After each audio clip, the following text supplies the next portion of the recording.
Hello दोस्तों, स्वागत करते हैं आपका आपके अपने YouTube चैनल मल्टीटास्किंग रॉक्स में, जहां पर हम जो है आपको सीटेट जुलाई 2024 के लिए तैयारी करवा रहे हैं।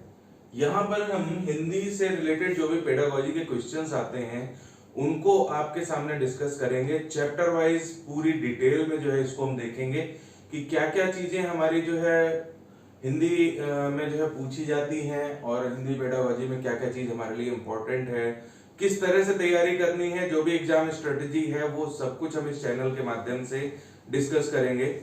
आज हमारा जो पहला चैप्टर है वो है भाषा विकास। भाषा विकास में हम भाषा अर्जन एवं अधिगम के विषय में जो है जानेंगे कि भाषा अर्जन क्या होता है, भाषा अधिगम क्या होता है, भाषा के विविध स्वरूप कौन कौन से हैं, भाषा का त्रिभाषा सूत्र कौन सा है और भाषा का महत्व क्या है, इस विषय में जो है हम जानेंगे। तो आइए शुरू करते हैं। सबसे पहले जो है हम ये देख लेते हैं कि भाषा क्या है। तो भाई भाषा, आप लोग अपने दिमाग में सोचिए कि भाषा क्या है। सबसे पहले हमें ये देखना होगा कि हम भाषा किसे कहते हैं। भाषा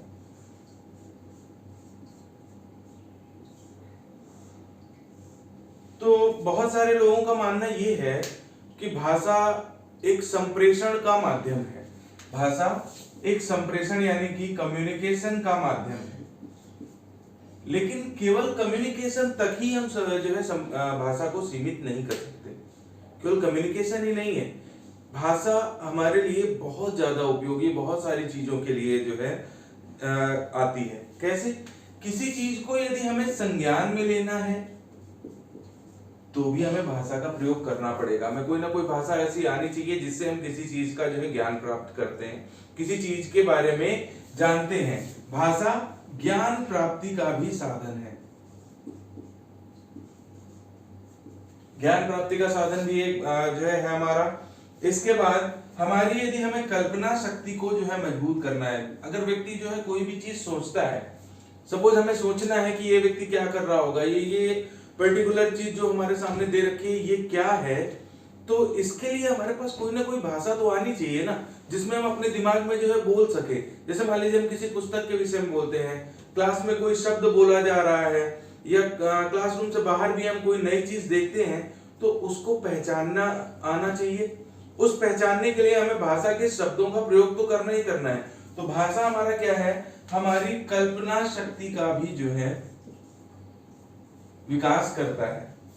इसके बाद हमें क्या है कि आपको जो है भाषा के ही माध्यम से हम अपने परिवेश, अपने परिवार, अपने समाज या आस पड़ोस या अपने विद्यालय या अपने जो है कार्य का जो कार्यालय है वहां पर जो है हम बातचीत करने का जो माध्यम है या जो भी वहां की चीजें समझने का माध्यम है या परिवेश से इंटरेक्ट करने का जो माध्यम है वो भी हमारा क्या है, भाषा। तो भाषा क्या हमें जो है प्रदान करता है, सामाजिक, सांस्कृतिक,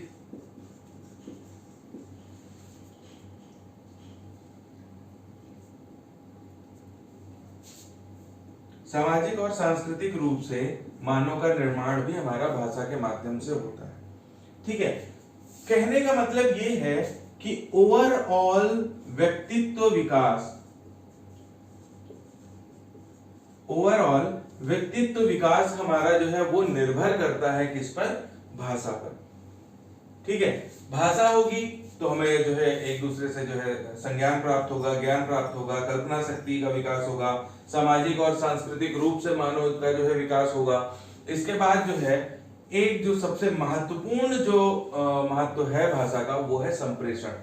संप्रेषण पूरी तरह से भाषा नहीं है, हम किसी भी संप्रेषण को पूरी तरह से भाषा नहीं कह सकते। भाषा क्या है, संप्रेषण क्या है, संप्रेषण भाषा का सिर्फ एक प्रकार है, एक फंक्शन है। यानी कि भाषा का फंक्शन है सिर्फ जो है एक संप्रेषण। यानी कि संप्रेषण यदि हमें करना है, बातचीत अगर किसी से करनी है, अपने विचारों का आदान प्रदान करना है तो हम भाषा का प्रयोग करते हैं। लेकिन अगर ये कहा जाए कि पूरी भाषा ही संप्रेषण है तो पूरी भाषा संप्रेषण नहीं है, संप्रेषण भाषा का सिर्फ एक फंक्शन है। ठीक है, इसके बाद हम बात करते हैं भाषा के महत्व की। हमें भाषा जो है किन किन रूपों में हमारे लिए महत्वपूर्ण है। तो बहुत सारी ऐसी चीजें हैं जिनमें हमें भाषा को जो है प्रयोग करना होता है। भाषा हमारे जो है कई तरह के विकास में जो है लाभ देती है। तो भाषा का महत्व किन किन चीजों में हो सकता है? भाषा का महत्व सबसे पहला है ज्ञान प्राप्ति का साधन।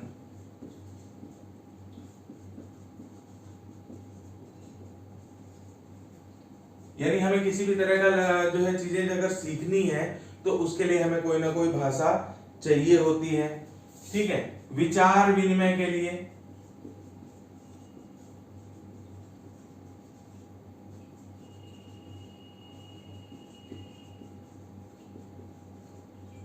यदि हमें अपनी बातों को किसी को समझाना है या किसी से कुछ पूछना है, किसी से जानना है या दूसरों की बातों को समझना है तो उसके लिए भी हमें भाषा का प्रयोग किया जा सकता है। सामाजिक प्रगति,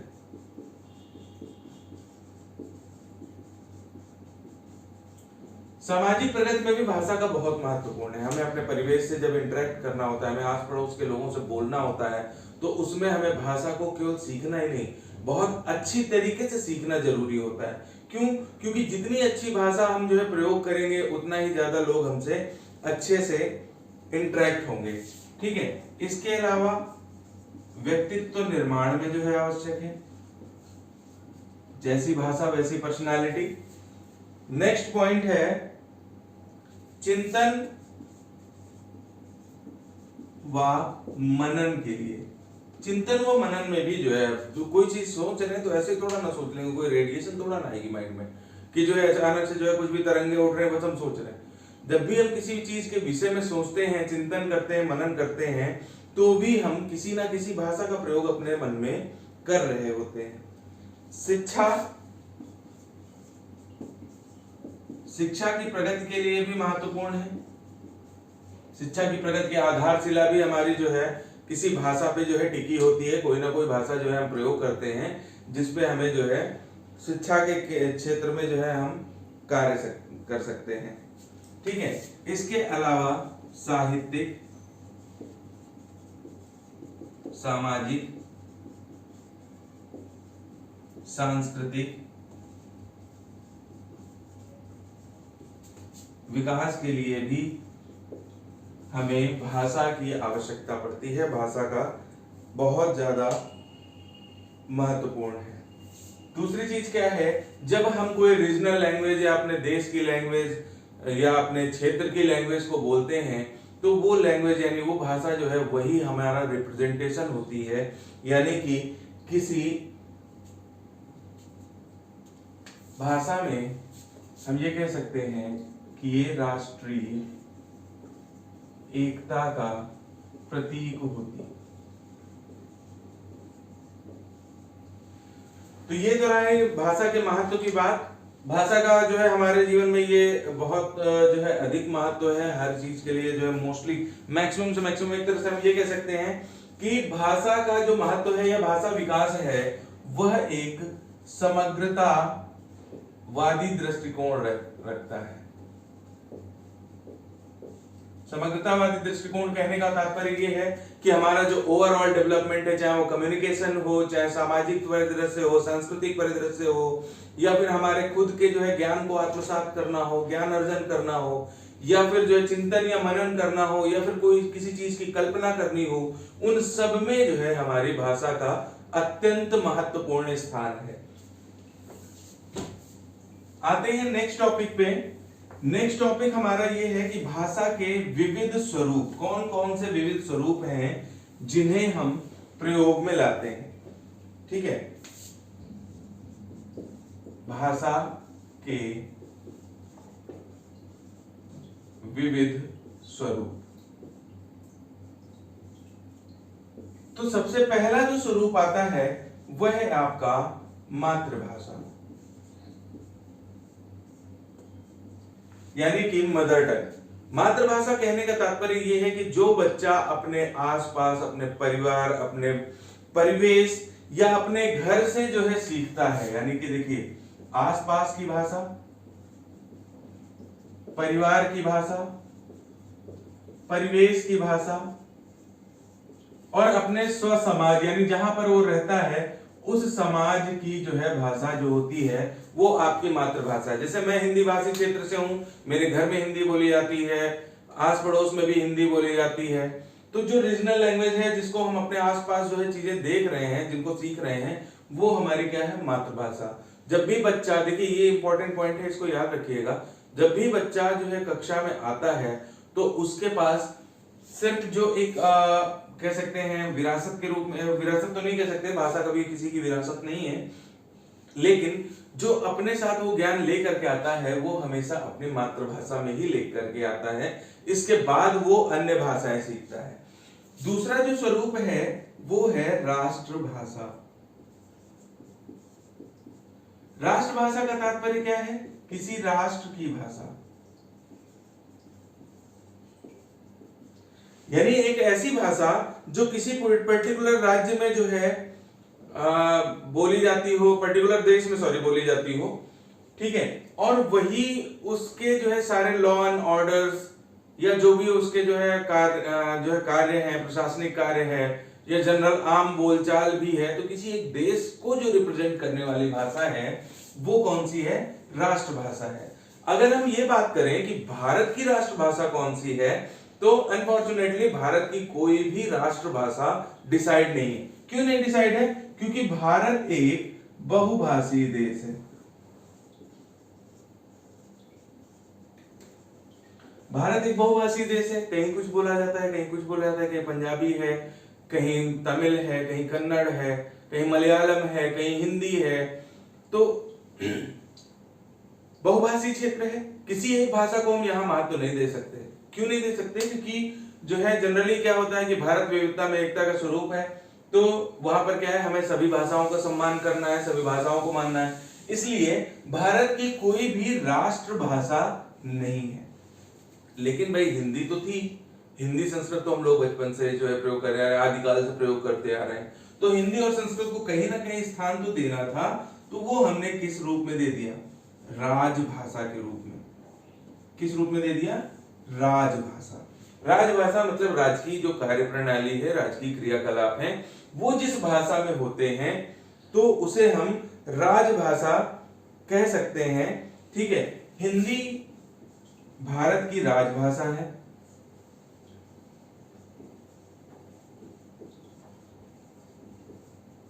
हिंदी भारत की राजभाषा है। इसके लिए एक आर्टिकल भी अक्सर जो है एग्जाम में पूछा जाता है, वो कौन सा है, आर्टिकल 343 का फर्स्ट, ठीक है।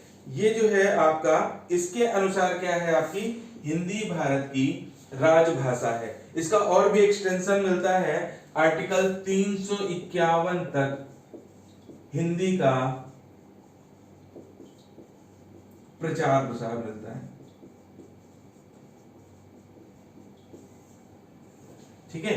343 के भाग 1 में जो है क्या कहा गया है, हिंदी भारत की राजभाषा है, और 351 तक हिंदी के प्रचार प्रसार के विषय में बताया गया है। एक और एक्ट आता है जो हमेशा पूछा जाता है, इसको भी आप याद रखिएगा, ओला एक्ट। ओला, ओला का मतलब ये होता है ऑफिशियल, ठीक है। तो ऑफिशियल लैंग्वेज के विषय में जो है बताया गया है इस एक्ट में, ओला एक्ट में। ये कब आया था आपका, 1963 में, ठीक है। ओला एक्ट आपका 1963 में आया था। इसके विषय में क्या बताया गया है, इस एक्ट के विषय में या इसमें क्या बताया गया है कि हिंदी, हिंदी क्या है आपकी, कार्यालयीय कार्यों की भाषा है।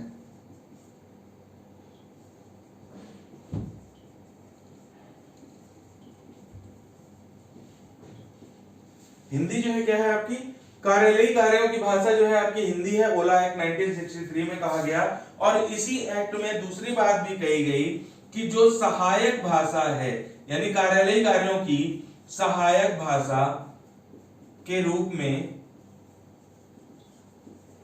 अंग्रेजी का प्रयोग किया जा सकता है, ठीक है। तो ओला एक्ट में यानी ऑफिशियल वर्किंग जो लैंग्वेज है उसके विषय में क्या बताया गया कि हिंदी आपकी कार्यालय की भाषा है, और जो सहायक भाषा के रूप में प्रयोग हुई है वो क्या है, वो अंग्रेजी का हम प्रयोग कर सकते हैं।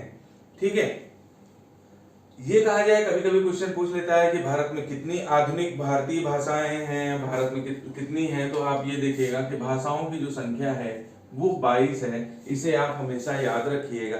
ठीक है, नेक्स्ट जो है हम जो डिस्कस करने वाले हैं वो डिस्कस करने वाले हैं आपका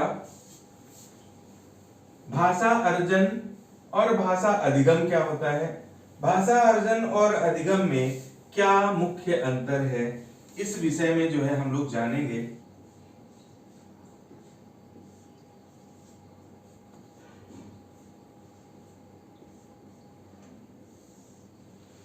तो चलिए, सबसे पहले मैं आपको ये बताता हूं कि हम लोग भाषा जब सीखते हैं तो वो किस तरह से सीखते हैं।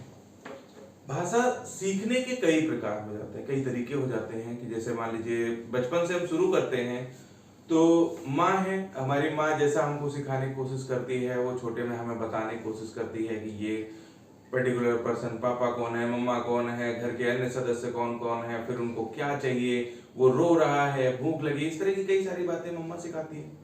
इसके बाद जब वो अपने जो है अन्य घर के सदस्यों से जो है परिचित होता है तो फिर वो कुछ चीजें सीखता है, नई भाषाएं, नए तरीके के शब्द सीखता है। फिर इसके बाद वो शब्दों को सीखते सीखते फिर जो है बाद में जब कहाँ पहुंचता है, विद्यालय पहुंचता है। हिंदी उसने सीख रखी है, हिंदी उसने पढ़ रखी है, घर पे जो है उसने सीख लिया, हिंदी में बोलना सीख लिया, अपने सेंटेंसेस को बनाना सीख लिया। लेकिन जब वो विद्यालय में आता है तो फिर भी एक विषय है, सब्जेक्ट, वो सब्जेक्ट हिंदी के रूप में पढ़ता है। तो घर पे तो सीख ही रहा है, हिंदी हिंदी में बात करना जानता है, हिंदी में जो है अपने विचारों को व्यक्त करना जानता है, हिंदी में उसको कोई बात जो कही जाती है नहीं उसकी मातृभाषा में, हिंदी हम मातृभाषा लेके चल रहे हैं, तो वो अपनी मातृभाषा में कोई चीज जो है बोल रहा है तो हिंदी तो उसको आती है। फिर उसको क्लास में जो है हिंदी पढ़ाने की क्या आवश्यकता है, क्लास में भी हम पढ़ाते हैं। तो क्लास में जो हिंदी पढ़ाई जाती है वो कैसे पढ़ाई जाती है, बिल्कुल एक नियमतः पढ़ाई जाती है। कैसे, पहले हम स्वर पढ़ाते हैं, फिर व्यंजन पढ़ाते हैं, फिर स्वरों की मात्राएं पढ़ाते हैं, फिर उन मात्राओं के साथ में पहले बिना किसी मात्रा का शब्द, 2 शब्दों का मेल पढ़ाते हैं, फिर 3 शब्दों का मेल पढ़ाते हैं, फिर 4 शब्दों का मेल पढ़ाते हैं, फिर मात्रा युक्त शब्दों को पढ़ाते हैं। तो इस तरह से हम क्या करते हैं, एक नियम से चलते हैं। फिर आगे एक लेवल ऐसा आता है, उस लेवल पे आने के बाद क्या होता है कि हम व्याकरण भी पढ़ाते हैं, उससे जुड़े हुए संज्ञा क्या है, सर्वनाम क्या है, ये सब चीजें भी पढ़ाते हैं। तो वो क्या है, एक स्ट्रक्चर्ड वे है। क्या है, एक डेफिनेट एक स्ट्रक्चर है। जो हम विद्यालय में पढ़ रहे हैं, जो भाषा हम विद्यालय में सीख रहे हैं, वो एक डेफिनेट स्ट्रक्चर हो गया। और जो है जो हम घर पे हैं, कभी मम्मा ने कुछ सिखा दिया, कभी पापा ने कुछ, कभी भैया ने कुछ, कभी दादी बाबा ने कुछ, तो वो हमारे आस परिवेश जो घर पे जो या अपनी माँ से या अन्य किसी जो परिवेशी लोगों से जो है जो चीजें हम सीख रहे हैं उनमें कोई स्ट्रक्चर नहीं, कोई नियम नहीं। कभी किसी ने कुछ भी सिखा दिया, कभी कोई भी सेंटेंस बोल रहा है, डायरेक्टली इंटेरोगेटिव सेंटेंस बोलना शुरू कर देता है, बच्चा पूछना शुरू कर देता है, उसके मन में जिज्ञासाएं होती हैं। तो ये 2 तरीके हो गए। पहला कैसा तरीका हो गया, एक हो गया नॉन स्ट्रक्चर्ड, यानी इसमें कुछ भी डेफिनेट नहीं है, कहां से हमने सीखा, कैसे सीखा, ये कुछ डेफिनेट नहीं होता, किन नियमों के तौर पे सीखा, ये डेफिनेट नहीं होता। ठीक है, और दूसरा होता है स्ट्रक्चर्ड, यानी कि अब हम क्या करेंगे, बिल्कुल नियमतः चलेंगे। एक जो एलिमेंट्री लेवल है कि हमें जो है सबसे पहले वर्णमाला सीखनी है, वर्णमाला के बाद वर्तनी सीखनी है, उस नियम को आगे बढ़ाते बढ़ाते व्याकरण, और व्याकरण के बाद भाषा के वृहत्तम जो है जो अनुप्रयोग हैं उनके विषय में हम जानते हैं। तो वो कैसा जो है हो गया स्ट्रक्चर। तो ये 2 तरीके से हम भाषा को जो है हम देखते हैं, भाषा का विकास अपने अंदर करते हैं। तो जो भाषा अर्जन है, भाषा अर्जन जो है ये आपकी नॉन स्ट्रक्चर्ड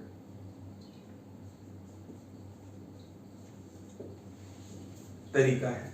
यानी कि जब हम भाषा को जो सीखना शुरू करते हैं तो भाषा सीखने के लिए जो नॉन स्ट्रक्चर, यानी कि अपने आप जो अपने आस पड़ोस परिवेश से हमने सीख लिया है वो क्या है, भाषा अर्जन कहलाता है। और जो स्ट्रक्चर्ड तरीका है वो हमारा भाषा अधिगम कहलाता है। अभी हम नेक्स्ट टॉपिक में उसको डिस्कस करेंगे। सबसे पहले बात करते हैं भाषा अर्जन की। तो भाषा अर्जन में किस तरह से सीखते हैं, बिना किसी शिक्षा प्रणाली के। सबसे पहली चीज आती है, हमारे पास कोई शिक्षा प्रणाली नहीं है, कोई नियमावली नहीं है, कोई क्लास नहीं है, बस हमने क्या किया, भाषा को सीखना शुरू कर दिया। ठीक है, यह दूसरा पॉइंट क्या है, संस्थागत अधिगम नहीं है, यानी कि हमको जो है किसी संस्था में जाने की जरूरत नहीं है। भाषा अर्जन करने के लिए, एक्विजिशन के लिए हमें किसी संस्थागत पढ़ाई की जरूरत नहीं है, हमें क्लास जाने की जरूरत नहीं है। ये हमें मिलती कैसे है, सरलता से अपने परिवेश से मिल जाती है। यानी कि भाषा अर्जन हम कहां से करते हैं, अपने परिवेश से, अपने भाई बहन, अपने माता पिता, अपने दादी बाबा, पास पड़ोस, परिवार, या जहां पे बच्चे खेलने जाते हैं वो क्षेत्र, तो जिनसे वो बच्चा पहले से इंटरेक्ट करता है उनसे ये भाषा जो है अर्जित कर सकता है। अब जो ये भाषा अर्जित होती है, ये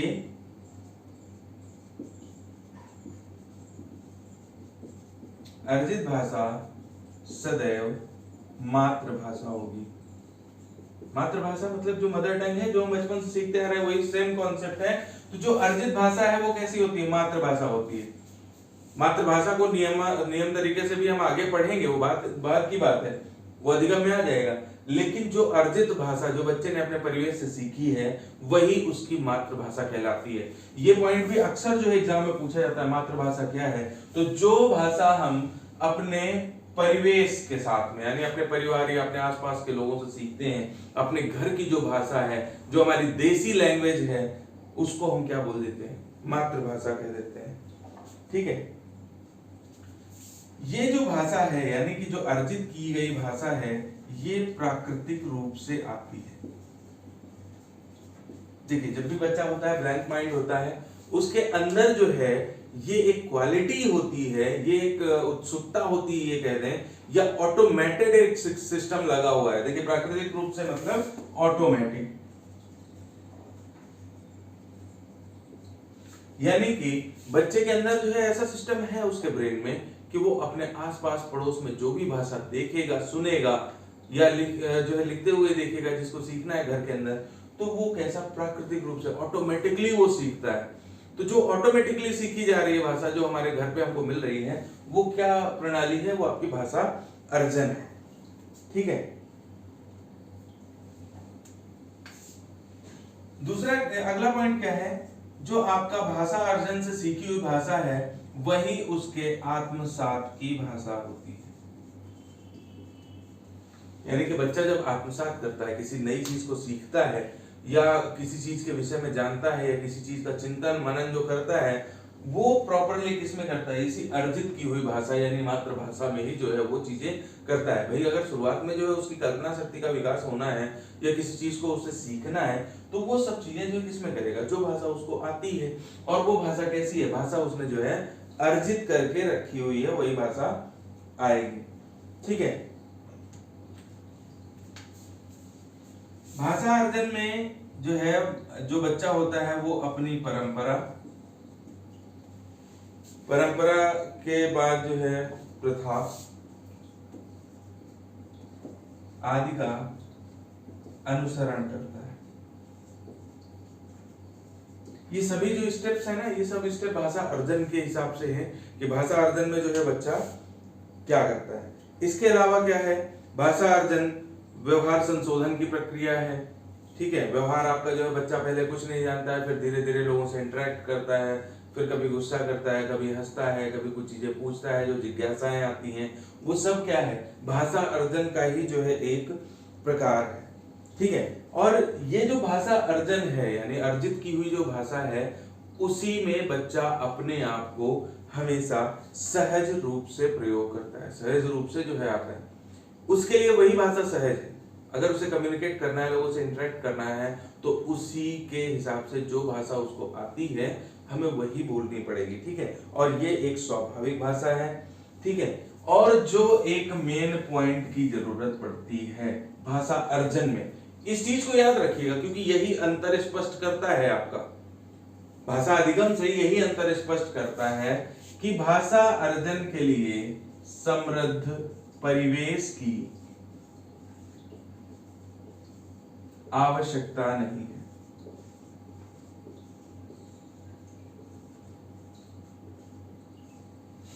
यानी कि अगर हमें भाषा अर्जित करनी है तो उसके लिए किसी समृद्ध परिवेश की, किसी क्लासरूम की, बोर्ड की, टीचर की, बुक्स की, इन सब की जो है आवश्यकता नहीं है। ये भाषा बस केवल लोगों से इंटरेक्ट किया, केवल इंटरेक्शन के लिए है। इंटरेक्ट करने से जो चीज सीख गया वो उसका जो है अर्जन कहलाता है भाषा का। ठीक है, तो इसको यहाँ ध्यान में रखिएगा, समृद्ध परिवेश की आवश्यकता नहीं होती है। ठीक है, नेक्स्ट अब हम बात करेंगे भाषा अधिगम की, कि भाषा अधिगम क्या होता है।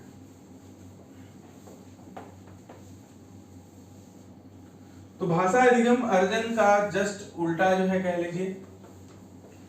जो हमने अभी तक जो है इसमें सीखा कि भाई भाषा अर्जन क्या है, एक परिवेश की भाषा है, स्वाभाविक रूप से आती है, ऑटोमेटिकली बच्चा सीख जाता है, इंटरेक्शन से सीखता है, इसके लिए किसी प्रॉपर स्ट्रक्चर की जरूरत नहीं है, किसी समृद्ध परिवेश की जरूरत नहीं है। उसका जस्ट अपोजिट आता है आपका भाषा अधिगम में। भाषा किसी की विरासत नहीं है, ये हमें पूर्वजों से नहीं मिली। बच्चा जब पैदा होता है, पैदा होने के बाद इंटरेक्शन से भाषाएं सीखता है, फिर क्लासरूम में आके भाषा सीखता है। तो जो हम क्लासरूम के अंदर आकर के सीखते हैं, इसको हम दूसरी भाषा में लिख सकते हैं स्ट्रक्चर्ड। स्ट्रक्चर्ड वे में जो हम जब भाषा को सीखते हैं तो वो भाषा अधिगम कहलाता है।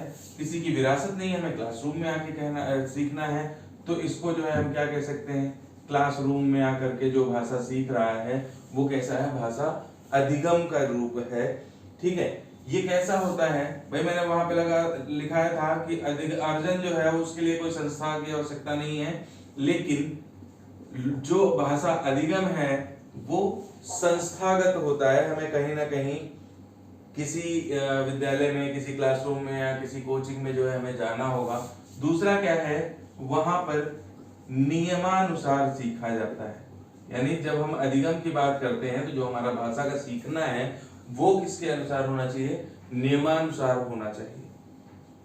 ठीक है, नियम से सीखते हैं, जैसे अभी कि मैंने अभी बताया आपको, पहले वर्णमाला, फिर वर्तनी, फिर शब्द, फिर संज्ञा, सर्वनाम, फिर इस तरह से जो है एक नियमता पूरी व्याकरण सीखते हैं, फिर इसके बाद जो है भाषा का अनुप्रयोग करते हैं। ठीक है, इसमें जो है आपका समृद्ध परिवेश चाहिए। इस चीज को जो है मैंने याद रखने के लिए भी कहा है कि आपको समृद्ध परिवेश की आवश्यकता होती है। समृद्ध परिवेश में क्या होगा, शिक्षक होगा, छात्र, कक्षागच्छ, बोर्ड, ठीक है, प्रिंट रिच मटेरियल,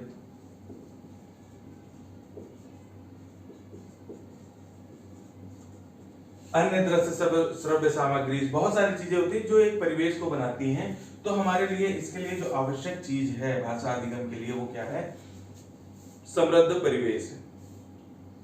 ठीक है, यह जो तरीका है वो स्वाभाविक या प्राकृतिक तरीका नहीं है। अधिगम स्वाभाविक या प्राकृतिक नहीं है, इसके लिए हमें एटमॉस्फेयर क्रिएट करना होता है, नियम से पढ़ाना हो सकता है। ठीक है, तो ये कैसा तरीका है, अप्राकृतिक, अस्वाभाविक। ये कैसा तरीका हो गया, अप्राकृतिक और अस्वाभाविक तरीका हो गया। ठीक है, इसके लिए हमें समृद्ध भाषाई परिवेश की आवश्यकता होती है। ठीक है, तो ये जो बात रही है आपकी जो है भाषा अधिगम के लिए मेन जो डिफरेंस आता है वो किस पे आता है, आपका समृद्ध परिवेश और अप्राकृतिक और अस्वाभाविक, इस तरह का जो है डिफरेंस होता है। भाई अर्जन जो है वो स्वाभाविक है और आपका अधिगम है वो स्वाभाविक नहीं है, उसे सिखाना पड़ता है।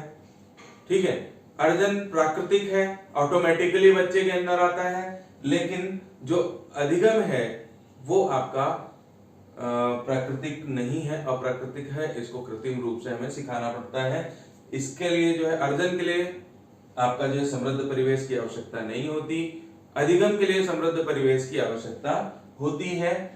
जो अर्जन है वो आपका संस्थागत नहीं होता, कोई नियम लागू नहीं होता, लेकिन अधिगम में आपका जो है संस्थागत होना जरूरी है और नियमानुसार पढ़ाई होनी जरूरी है। तो यही इसके मुख्य अंतर भी है। ठीक है, जो अधिगम है वो सक्रिय है और अचेतन मन से आता है। ये दो चीजें और भी जो है उसमें आती हैं। तो चलिए पॉइंट वाइज हम लिख देते हैं, दोनों में अंतर जो है स्पष्ट कर देते हैं। तो और आसानी रहेगी आपको समझने में। तो यहां पर पॉइंट वाइज लिख देते हैं, अर्जन वर्सेस अधिगम। ठीक है, ये दो चीजें हैं। अर्जन में क्या चीज होता है, अर्जन आपकी स्वाभाविक है, और ये कैसी है, अस्वाभाविक।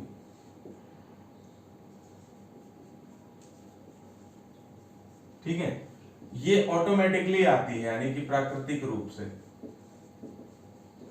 प्राकृतिक रूप से अर्जन होता है। ठीक है, और जो अधिगम है वो कैसा होता है, कृत्रिम रूप से होता है, यानी आपको एक कृत्रिम वातावरण बनाना पड़ेगा। ठीक है, इसके बाद जो अर्जन है वो संस्थागत नहीं हो सकता, मतलब आपका ऑटोमेटिकली कहीं से घर से भी आ सकता है, तो असंस्थागत,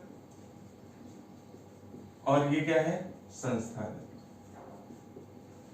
अब देखिए, स्वाभाविक प्रक्रिया है, अपने आप आ जाती है जो है बच्चों में अर्जन, तो इसको जो है हम बोल सकते हैं कि ये अचेतन मन की आवश्यकता जो है, अचेतन मन से सीखा जाता है, अपने आप ऑटोमेटिकली। हमने जो देखा, जो सुना, किसी चीज पे ध्यान नहीं भी दिया तब भी वो आ जाता है। कभी कभी आप देखो, कोई बच्चा होता है छोटा, वो अचानक से ऐसी ऐसी चीजें आपसे पूछता है जो आप लोग सोचते हैं कि जो है बच्चे, अरे इसको ये क्या, किसने सिखाया, तो वो कैसे आता है, वो अचेतन मन से कुछ ना कुछ उसके दिमाग में जाता रहता है, वो कहीं ना कहीं हिंड ब्रेन में जो है छिपा हुआ है, और वो अचेतन मन से जो है चीजों को सीख रहा है। लेकिन जब भी हम अधिगम करते हैं तो वहां पर जो हमारा मन होना चाहिए वो चेतन होना चाहिए, हमें जो है सजग रहना पड़ेगा, सक्रिय रहना पड़ेगा। ठीक है, जब आपका अर्जन होता है तो जो हमारा मन है वो हमेशा सक्रिय रहता है। ठीक है, और इसमें अधिगम में सक्रिय और निष्क्रिय दोनों तरीके से हो सकता है। कभी कभी होता है बच्चा क्लास में जो है टीचर पढ़ा रहा है, कुछ भी पढ़ा रहा है, बच्चा ध्यान ही नहीं दे रहा। ठीक है, तो वो किसमें होता है, आपका सक्रिय और निष्क्रिय दोनों तरीके से जो हो जाता है। ठीक है, एक ये हो गया।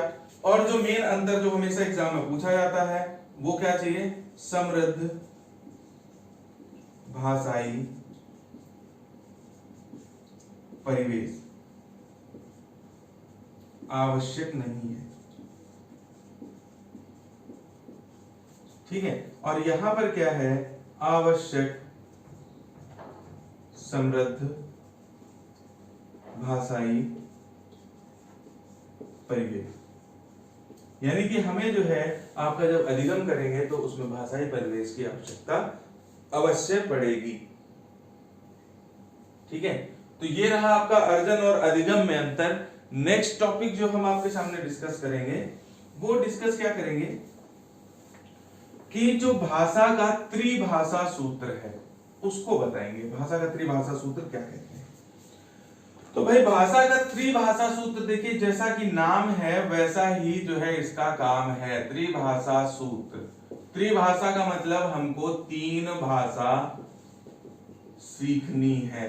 जब हमारा अधिगम शुरू हो जाता है, अधिगम जब हम करना शुरू कर देते हैं, विद्यालय जाना शुरू कर देते हैं या व्यवहारिक रूप से हम आगे बढ़ते हैं, तो हमारे पास मिनिमम 3 भाषाओं का ज्ञान होना आवश्यक है। यानी कि जब भी कोई विद्यालय होगा, जो स्कूल होगा, वहां पर जो इम्प्लीमेंटेशन होगा भाषा की शिक्षा में, वो क्या होगा कि हमें 3 भाषाएं वहां पर पढ़ानी पड़ेंगी। तो ये 2 तरीके से बैठा हुआ है। कैसा, एक तो हिंदी भाषी, हिंदी भाषी क्षेत्र, इसके लिए यानी हिंदी भाषी बच्चा हो, या दूसरा कैसा हो सकता है, गैर हिंदी भाषी बच्चा, गैर हिंदी भाषी क्षेत्र।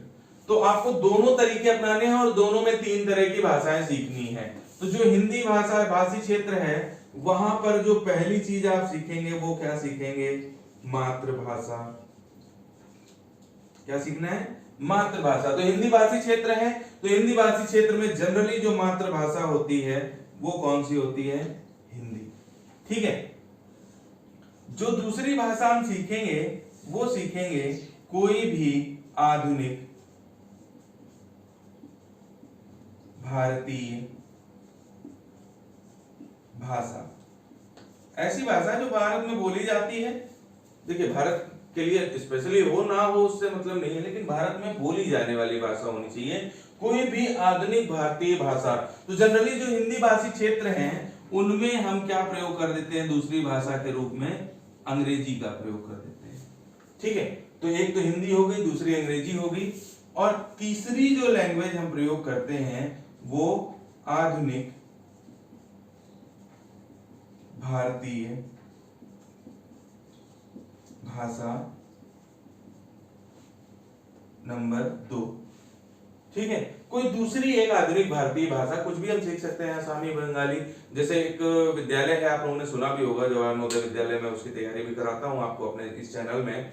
तो वहां पर भी क्या है कि हम लोगों के पास 2 लैंग्वेजेस होती हैं, एक तो रीजनल लैंग्वेज जो हमारी जो मातृभाषा है, लोकलिटी की भाषा है, दूसरी इंग्लिश, और तीसरी जो चीज हम सीखते हैं किसी ना किसी स्टेट से जो है माइग्रेशंस होते हैं बच्चों के।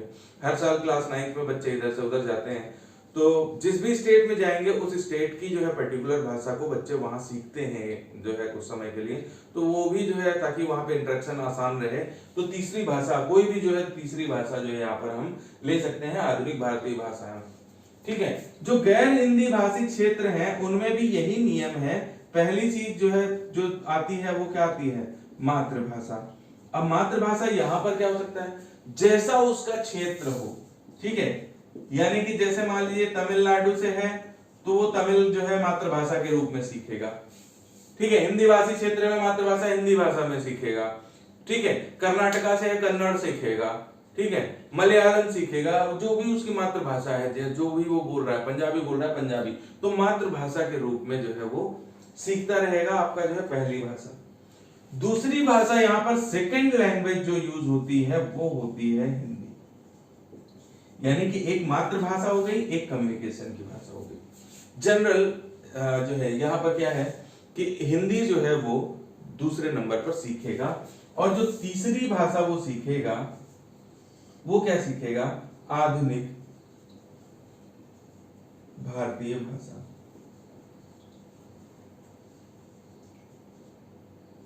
तो अब जब हिंदी और अपनी रीजनल लैंग्वेज वो सीख रहा है तो उसके हिसाब से जो है यहां पर इंग्लिश सेट हो जाएगी, वैसे और भी दूसरी लैंग्वेजेस वो सीख सकता है। ठीक है, तो ये हो गया आपका भाषा का त्रिभाषी सूत्र। त्रिभाषी सूत्र को अगर हम जनरलाइज कर दें, यानी जनरल वे में हम लेना चाहें, तो जो 3 पॉइंट हैं वो ये आते हैं। पहला क्या है, मातृभाषा, पहले तो मातृभाषा लेनी है, फिर एक कम्युनिकेशन के लिए लैंग्वेज लेनी है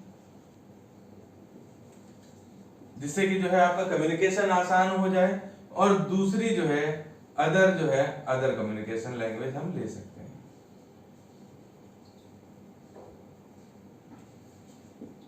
तो ये तो जनरल हो गई दोनों, ये एक इंपॉर्टेंट मतलब आवश्यक चीजें हो गई। ये ऑप्शनल भी हो जाता है, कहीं कहीं पे तीसरी भाषा का प्रयोग नहीं भी करते हैं, लेकिन जो हमारा वास्तविक सिद्धांत है, जिस सिद्धांत के अनुसार हमें जो है सीखना चाहिए वो यही है कि हिंदी भाषी क्षेत्र है तो मातृभाषा हिंदी, आधुनिक भाषा अंग्रेजी, और दूसरी कोई आधुनिक भाषा सीख सकते हैं। और गैर हिंदी भाषी क्षेत्र में अपने क्षेत्रीय भाषा को जो है मातृभाषा के रूप में, हिंदी को द्वितीय भाषा के रूप में, और कोई अन्य आधुनिक भारतीय भाषा को तृतीय रूप में जो है हम सीख सकते हैं। तो ये तो रही बात, आज हमने जो है जो सीखा वो सीखा भाषा क्या होती है, ये भी बताया कि भाषा संप्रेषण जो है संप्रेषण ही नहीं है, बहुत सारी चीजें हैं जो हमारे भाषा के रूप में जो है हमको प्रयोग में लाई जा सकती हैं। ठीक है, इसके बाद हमने देखा कि जो है भाषा को किन किन स्वरूपों में जो है हम प्रयोग कर सकते हैं, भारत की राजभाषा, राष्ट्रभाषा, मातृभाषा। ठीक है, त्रिभाषा सूत्र भी हमने डिस्कस किया है। इसके बाद भाषा अधिगम और अर्जन को जाना है, भाषा अर्जन और भाषा अधिगम में क्या बेसिक डिफरेंस है उसको जाना है। ठीक है, तो ये हमारा जो है आज का टॉपिक रहा। इससे रिलेटेड जो क्वेश्चंस हैं मैं उनको डिस्कस करूंगा 1 बाय 1। तो अब हम देखते हैं कि अभी तक हम लोगों ने कितना सीखा या किस तरह के क्वेश्चंस जो है सीटेट के एग्ज़ाम में पूछे जाते हैं। तो इस चैप्टर से रिलेटेड जो आपके इम्पोर्टेंट क्वेश्चन हो सकते हैं वो मैं आपके सामने डिस्कस कर रहा हूँ। पहला क्वेश्चन आपके सामने है कि भाषा अर्जित करने के संदर्भ में कौन सा कथन उचित है। ध्यान दीजिएगा, उचित है पूछा गया है, उचित नहीं है नहीं पूछा गया, उचित है। तो इसमें क्या है, नियमबद्ध तरीके से सिखाया जाता है। तो भाई अर्जन करने में मैंने पहले ही बताया कि नियमों का कोई मूल्य नहीं है अर्जन करते समय, वो तो किसी भी समय कैसे भी जो है सीखी जा सकती है। तो ये ऑप्शन आपका गलत रहा। समृद्ध भाषाई प्रवेश ये अधिगम में आवश्यक होता है, यह एक स्वाभाविक प्रक्रिया है। यह एक सह प्रक्रिया। तो सह प्रक्रिया नहीं है, जो राइट आंसर होगा, मोस्ट अप्रोप्रिएट आंसर जो है वो आपका क्या है कि यह एक स्वाभाविक प्रक्रिया है। स्वभावतः बच्चा अपने आसपास अपने परिवेश से देख करके सीखता है। अगला क्वेश्चन देखते हैं। अगला क्वेश्चन ये रहा आपके सामने। बच्चे अपनी मातृभाषा का प्रयोग करते हुए हिंदी भाषा की कक्षा में अपनी बात कहते हैं। यह है, यानी कि भाषा अर्जित करके जो है वो अपने परिवेश से, अपने परिवार से कोई भाषा जो है अर्जित करके हिंदी भाषा की कक्षा में आते हैं और अपनी मातृभाषा में कोई बात कहते हैं। तो ये कैसी बात हुई? अभी मैंने बताया कि जो अर्जन है वो कैसा है, स्वाभाविक है।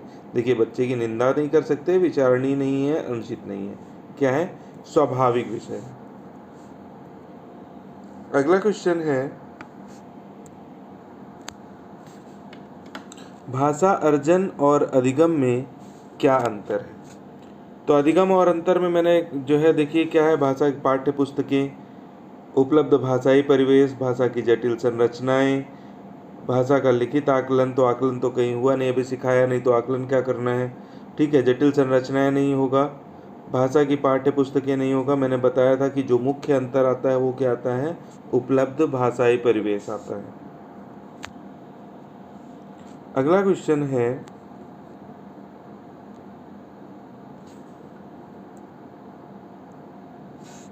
प्राथमिक स्तर पर हिंदी भाषा सिखाने के लिए सबसे महत्वपूर्ण क्या आवश्यक है? तो देखिए, सिखाना है तो यानी कि बच्चा आप क्लास में आ चुका है, तो भाषा का शिक्षण ज्ञान, आप कितना भी ज्ञान रखिए अपने पास, उससे मतलब नहीं है, रंगीन पाठ्य पुस्तकों से मतलब नहीं है, आकलन से मतलब नहीं है। जितना अच्छा से अच्छा प्रिंट रिच समृद्ध जो है परिवेश आप रखेंगे, प्रिंट रिच मटेरियल भाषा से रिलेटेड अपनी क्लास में रखेंगे, उतना ही ज़्यादा महत्वपूर्ण हो जाएगा आपका हिंदी भाषा सिखाने के लिए। तो जो राइट आंसर होगा वो क्या होगा, कक्षा में प्रिंट समृद्ध परिवेश का होना सबसे ज़्यादा महत्वपूर्ण है। अगला क्वेश्चन देखते हैं, भाषा सीखने सिखाने में सबसे अधिक महत्वपूर्ण क्या है? तो संज्ञानात्मकता सिखाने के लिए आवश्यक है, लेकिन उतना नहीं। सामाजिक अंतःक्रिया, दृश्य श्रव्य सामग्री और बाल साहित्य। तो जो इसका राइट आंसर होगा वो होगा सामाजिक अंतःक्रिया। सीखने सिखाने के लिए सामाजिक अंतःक्रिया सबसे ज़्यादा आवश्यक है। देखिए, वो काका गागा या किसी भी भाषा को जो है सीख तो लेता है, लेकिन अगर अपने समाज से इंटरेक्शन नहीं सीख पाता, किससे क्या बोलना है, कैसे बोलना है, किस तरीके से बोलना है, ये सब नहीं सीख पाता, तो उसके सीखने सिखाने में कोई उसका बहुत अच्छा नहीं रहता। तो सीखने सिखाने में सबसे अधिक महत्वपूर्ण जो चीज़ है वो है आपकी सामाजिक अंतःक्रिया। अगला प्रश्न है, बच्चे बोलचाल की भाषा का अनुभव लेकर विद्यालय आते हैं तो हमें क्या करना चाहिए? तो बच्चों को बोलचाल की भाषा में ना सिखाया जाए भाई, अगर उनसे इंटरेक्ट करना है तो उनकी बोलचाल की भाषा को भी हमें देखना पड़ेगा, तो सिखाया जाना चाहिए। तो ये जो ना है, इसकी वजह से क्या हो जाएगा, ये गलत हो जाएगा। बच्चों की बोलचाल की भाषा को सुधारा जाए, नहीं, उस बोलचाल की भाषा को सुधारने की आवश्यकता नहीं है। जिस भी जो है भाषा की क्लास चल रही है, आपको उसे समझाना है, हाँ, उसका प्रयोग करना है, उसका प्रयोग करके उसके हिसाब से देख करके जो है हमें चीज़ें देखनी है। मतलब एक तरह से शुरुआत में हमें क्या ज़रूरत पड़ेगी, एक ट्रांसलेशन की ज़रूरत पड़ेगी। हम जो भाषा सिखा रहे हैं उसको एक तरह से हमें ट्रांसलेट करने की ज़रूरत पड़ेगी बच्चों की जो मातृभाषा है, या बच्चे जिस भाषा को या जिस बोलचाल की भाषा को अपनी कक्षा में लेकर के आए हैं, ठीक है। तो बच्चों के भाषाई अनुभव का उचित प्रयोग किया जाना चाहिए, ये इसका राइट आंसर होगा। बच्चों के भाषाई अनुभवों को कक्षा से बाहर रखा जाए, ये भी गलत होगा, ठीक है। तो जो राइट आंसर है वो है आपका क्या, बच्चों के भाषाई अनुभव का उचित प्रयोग किया जाए। अगला प्रश्न है, भाषावाद शिक्षा का ऐसा संसाधन है जिसका उद्देश्य क्या है? तो अभी मैंने लास्ट टाइम जो क्वेश्चन बताया सेम उसी तरह का क्वेश्चन है। ये क्वेश्चन पूछा भी गया है आपके एग्ज़ाम में। तो इसमें देखिए, जो आप राइट आंसर क्या होगा इसका, शिक्षण अधिगम के लिए शिक्षार्थियों की भाषाओं का उपयोग करना, शिक्षार्थियों को यथासंभव अधिक से अधिक भाषाएं सिखाना, शिक्षण अधिगम के लिए शास्त्रीय भाषाओं का उपयोग करना, नौकरियों के लिए अंग्रेजी भाषा और संस्कृति के लिए मातृभाषा सिखाने में सक्षम बनाना। तो इनमें से जो है ना तो ये ऑप्शन सही है, ना ये सही है, ना ये सही है। जो राइट आंसर है वो क्या है? शिक्षण अधिगम के लिए शिक्षार्थियों की भाषा का उपयोग करना, यानी कि बहुभाषावाद, यानी अगर वो कई सारी लैंग्वेजेस बोलता है, कई सारी भाषाएं बोलता है, तो हम सिर्फ जो है उनके जो अनुभव है उनका प्रयोग कर सकते हैं अगली भाषा को सिखाने के लिए। अगला क्वेश्चन है, इनमें से कौन से बहुभाषावाद के लाभ हो सकते हैं? तो कई सारे जो है लाभ हो सकते हैं, ठीक है। समृद्ध शब्दावली और प्रभावशाली भाषण। भाई अगर कई सारी भाषाएं जो है बोली जा रही हैं, कई सारी भाषाएं सिखाई जा रही हैं, तो शब्दावली भी मजबूत होती है और हर एक चीज़ को ऑडियंस को देख करके या जैसा भी आपका परिवेश है उसको देख करके आप अच्छे से अच्छे शब्दों का प्रयोग करके अपना भाषण या अपनी स्पीच को प्रभावशाली बना सकते हैं। तो ये आंसर भी सही होगा। अन्य संस्कृतियों के प्रति सहिष्णुता और सम्मान। जब भाई मल्टी लैंग्वेज जो है बच्चा जान रहा है, बहुत सारी भाषाएं जान रहा है, तो जिस भी संस्कृति से जुड़ी हुई वो भाषा है उस संस्कृति को भी पहचानेगा और उसके प्रति जो उसकी अच्छी बातें हैं उनके प्रति उसके अंदर सम्मान की भाव भी जो है उसमें आएंगे। सीमित रोजगार के अवसर। भाई बहुभाषावाद से जो है रोजगार के अवसर जो है सीमित थोड़ा ना हो जाएंगे, तो ये ऑप्शन आपका गलत रहा, ये दो सही हैं। लास्ट देख लेते हैं, पराभाषिक जागरूकता, यानी दूसरी भाषाओं के प्रति जागरूकता रखना, तो ये भी सही है। तो बहुभाषावाद के जो है जो लाभ हैं वो 3 हो सकते हैं आपके, पहला, दूसरा और चौथा। तो पहला, दूसरा और चौथा आपका डी पार्ट में दिया गया है, यही आपके राइट आंसर्स होंगे। नेक्स्ट क्वेश्चन है, इस तरह के भी क्वेश्चन अब पूछे जाने लगे हैं सीटेट में, तो बहुत ध्यान से जो है चीज़ों को तैयार करते रहिए। स्कूल में प्रवेश करने वाले सभी बच्चे उच्च दक्षता के साथ भाषा का प्रयोग करते हैं, ये अभिकथन है। और तर्क दिया गया है कि भाषा और सांस्कृतिक विविधता के कारण वे अपनी क्षमताओं का प्रदर्शन करने में असमर्थ हैं। देखिए अब जो है क्वेश्चन का फॉर्मेट थोड़ा सा बदल गया है। अब ये रीजन और असर्शन, यानी कि अभिकथन और तर्क, ये वाले जैसे रीजनिंग वगैरह में क्वेश्चन पूछे जाते हैं उस तरह से भी जो है पूछे जाने लगे हैं। तो ये क्वेश्चन अभी लास्ट टाइम पूछा गया था, तो इसमें क्या करना है आपको, ये बताना है कि ये सही है या फिर ये सही है। और एक चीज़ और बतानी हो सकती है कि जो तर्क दिया गया है वो इस अभिकथन का सही जो है एक तरह से व्याख्या करता है। तो यहाँ पे देखिए इस तरह से ऑप्शन दे रखे हैं आपके, दोनों आ तथा ता, मतलब अभिकथन और तर्क दोनों सही हैं और तर्क अभिकथन की सही व्याख्या है, ठीक है। दोनों अभिकथन और तर्क सही हैं लेकिन तर्क अभिकथन का सही व्याख्या नहीं है, ठीक है। अभिकथन सही है लेकिन तर्क गलत है और अभिकथन गलत है लेकिन तर्क सही है। तो इस तरह के ऑप्शंस में जो है आपको ये क्वेश्चन दिया गया है। तो अब हमें इस क्वेश्चन के एस्पेक्ट में जो है ये देखना है कि किस तरह की चीज़ें जो है मतलब कौन सा आंसर सही होगा।